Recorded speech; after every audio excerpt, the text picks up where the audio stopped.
Olá, queridos. Saúdo com a graça e a paz do Senhor Jesus.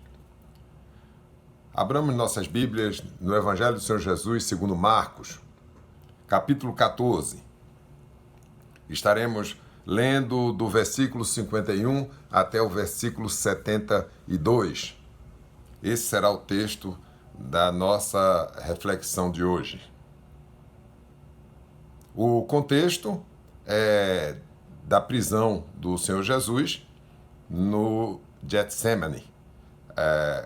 Ele havia ceado junto com os discípulos e depois, tendo louvado com um hino, eles se encaminharam para o Getsemane. E ali teve a oportunidade, junto com Pedro, ali a explicação da questão da negação de Pedro, e seguiu para, junto com os seus discípulos, estarem ali aguardando o momento que seria preso, e Jesus orou. E ele orou por diversas vezes, angustiado de um espírito. Ele pôde observar que os seus discípulos dormiam. E por 3 vezes ele observou, até que, finalmente, ele avisou que o traidor se aproximava. E se consumou aí a prisão do Senhor Jesus. E o nosso texto inicia exatamente com a narrativa em 51, no versículo 51, que diz assim: Seguia-o um jovem coberto unicamente com um lençol, e lançaram-lhe a mão. Mas ele, largando o lençol, fugiu desnudo. E levaram Jesus ao sumo sacerdote, e reuniram-se todos os principais sacerdotes, os anciãos e os escribas. Pedro seguira-o de longe até ao interior do pátio do sumo sacerdote, e estava assentado entre os serventuários, aquentando-se ao fogo. E os principais sacerdotes e todo o sinédrio procuravam algum testemunho contra Jesus para o condenar à morte, e não achavam, pois muitos testemunhavam falsamente contra Jesus, mas os depoimentos não eram coerentes. E levantando-se alguns, testificavam falsamente, dizendo: Nós o ouvimos declarar: Eu destruirei este santuário edificado por mãos humanas, e em 3 dias construirei outro, não por mãos humanas. Nem assim o testemunho deles era coerente. Levantando-se o sumo sacerdote no meio, perguntou a Jesus: Nada respondes ao que estes depõem contra ti? Ele, porém, guardou silêncio e nada respondeu. Tornou a interrogá-lo o sumo sacerdote e lhe disse: És tu o Cristo, o Filho do Deus bendito? Jesus respondeu: Eu sou, e vereis o Filho do Homem assentado à direita do Todo-Poderoso e vindo com as nuvens do céu. Então o sumo sacerdote rasgou as suas vestes e disse: Que mais necessidade temos de testemunhas? Ouvistes a blasfêmia? Que vos parece? E todos o julgaram réu de morte. Puseram-se alguns a cuspir nele, a cobrir-lhe o rosto, a dar-lhe murros e a dizer-lhe: Profetiza. E os guardas o tomaram a bofetadas. Estando Pedro embaixo no pátio, veio uma das criadas do sumo sacerdote, e vendo a Pedro que se aquentava, fixou-o e disse: Tu também estavas com Jesus, o Nazareno. Mas ele o negou, dizendo: Não o conheço, nem compreendo o que dizes. E saiu para o alpendre. E o galo cantou.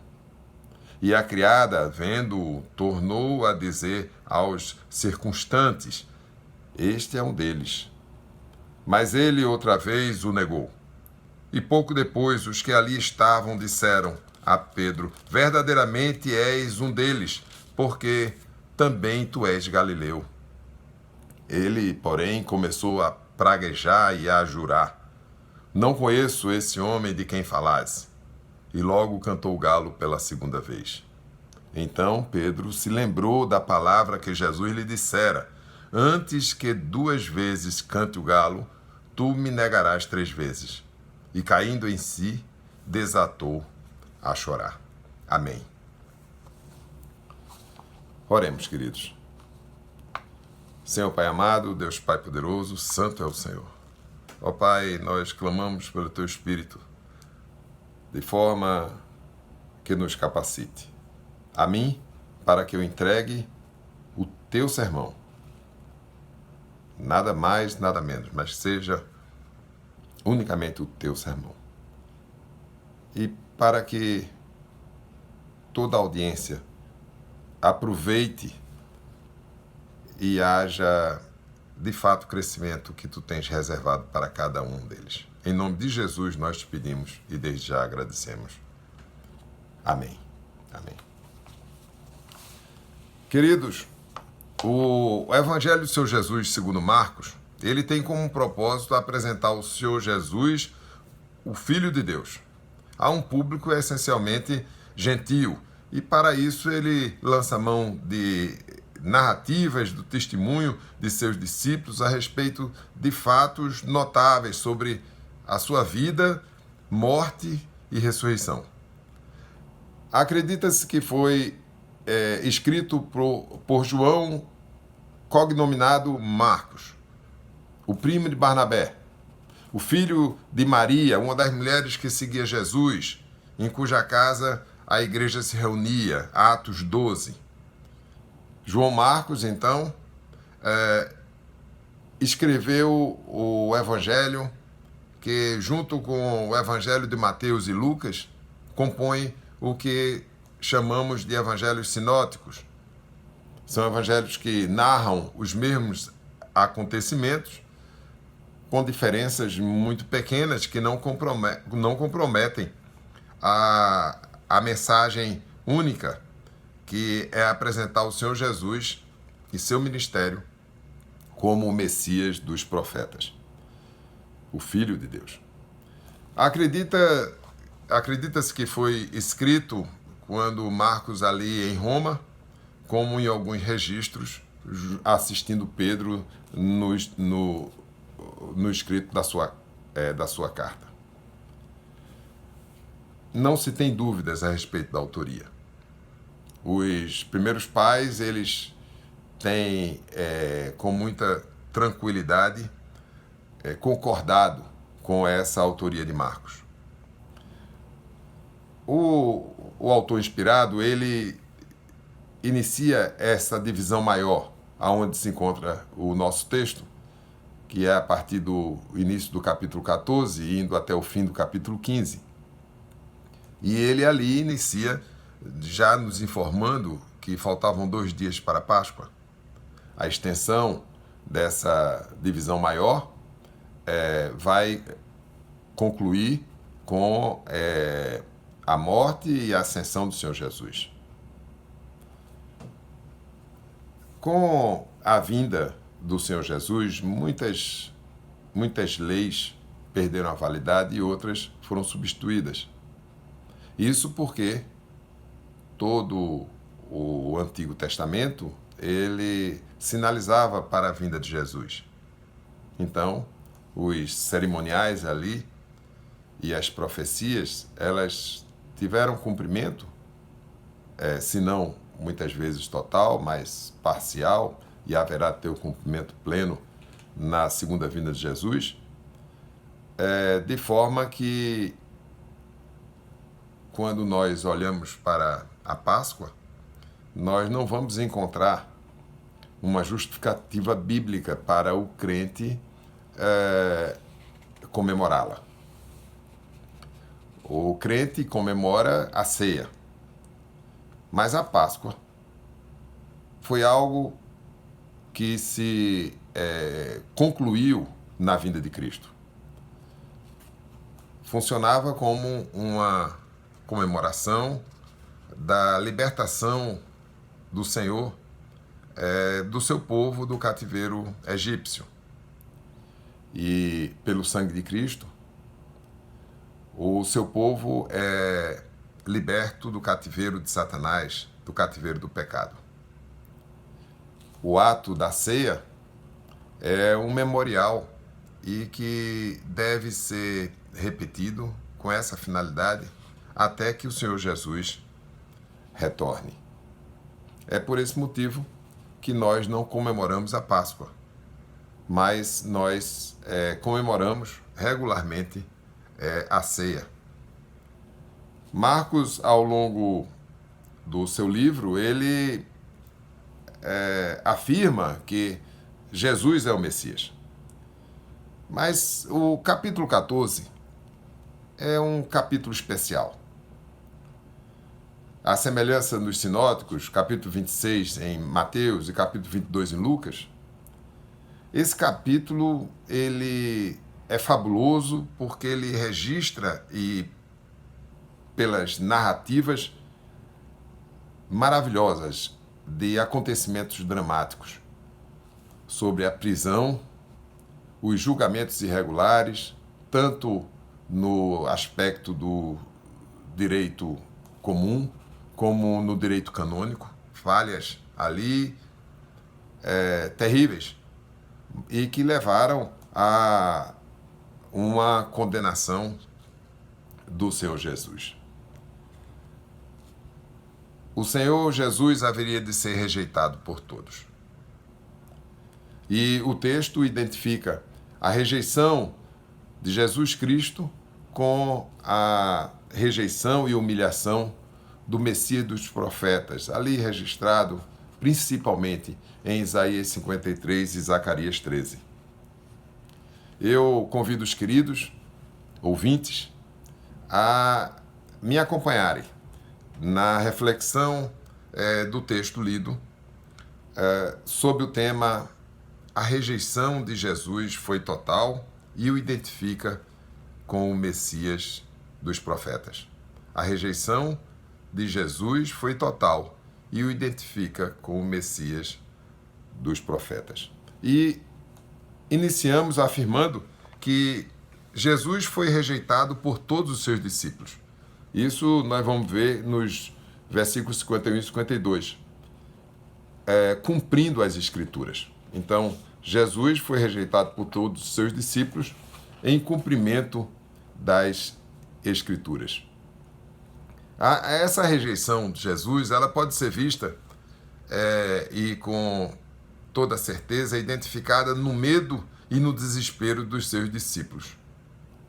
Porque foi um fato o abandono de Jesus. O versículo 50, o Senhor Jesus já experimentou isso ali, porque a narrativa diz que então, deixando-o, todos fugiram.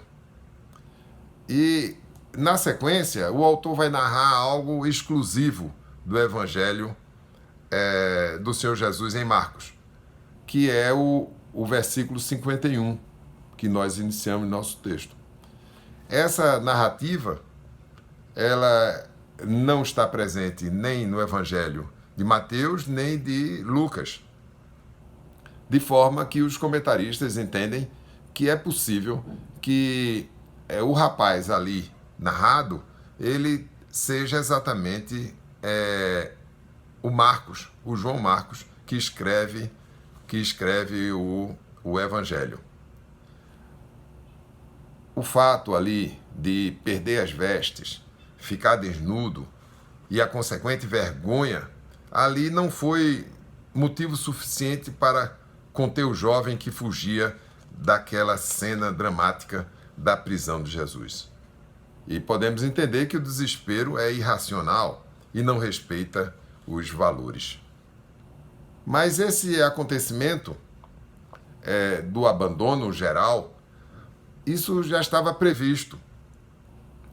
Estava previsto na Escritura e também profetizado pelo Senhor Jesus. O próprio Senhor Jesus havia falado, vejam o versículo 48 e seguintes, do próprio capítulo 14. Disse-lhe Jesus: saístes com espadas e porretes para prender-me como a um salteador?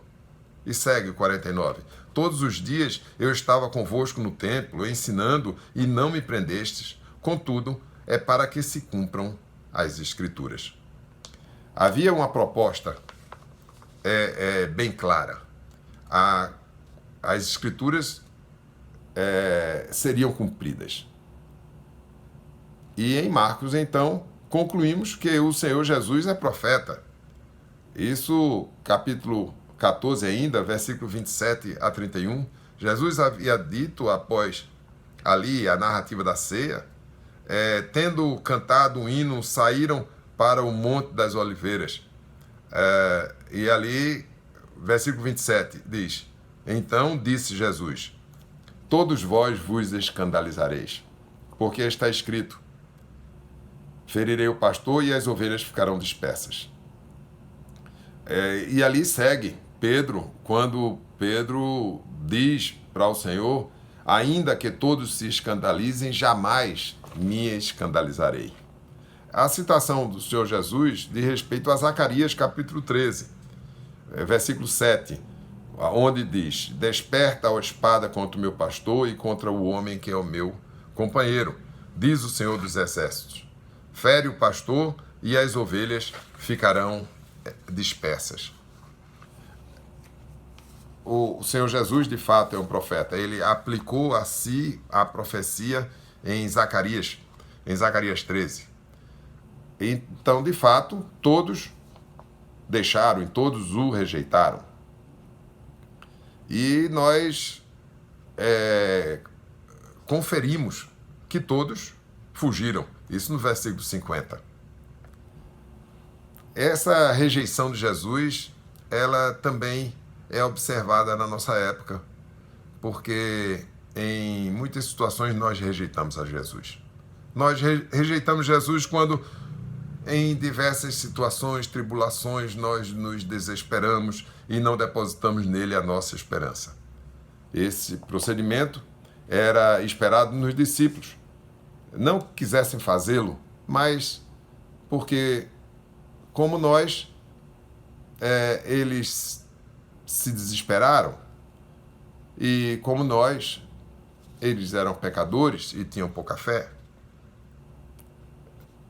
Sempre nós temos situações semelhantes assim no nosso dia a dia.